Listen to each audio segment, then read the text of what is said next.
Restaurant টাইপের fried rice করতে চাইছেন কিন্তু বাড়িতে করলে পারফেক্ট হচ্ছে না? স্কিপ না করে ভিডিওটা দেখতে। আমি এখানে নিয়ে নিয়েছি গাজর কুচি, ক্যাপসিকাম কুচি, বিনস কুচি, মটরশুঁটি, কাজু, কিশমিশ, দুটো তেজপাতা আর গরম মশলা। এবার আমি একটা কড়াই চাপিয়ে তার মধ্যে তেল গরম করে কাজু আর কিশমিশটাকে ভেজে তুলে রাখবো। তারপরে আমি ওই কড়াতেই সমস্ত সবজিগুলো দিয়ে নুন দিয়ে হালকা করে ভেজে নিয়ে তারপর এটাকে ঢাকা দিয়ে দেবো।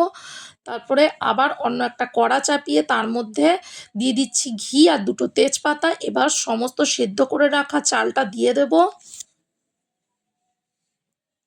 চালটা যখন সিদ্ধ হবে তখন তার মধ্যে নুন আর একটু সাদা তেল দিয়ে নেবেন, তাহলে ভাতটা ঝুরঝুরে হবে। এবার এর মধ্যে আমি পরিমাণ মতো দিয়ে দিচ্ছি নুন, চিনি আর গরম মশলা গুঁড়ো, আর দিয়ে দিচ্ছি ভেজে রাখা কাজু কিশমিশ, আর দিয়ে দিলাম গোলাপ জল আর কেওড়ার জল। দেখুন রেডি হয়ে গেল একদম ঝুরঝুরে রেস্টুরেন্ট টাইপের ফ্রাইড রাইস।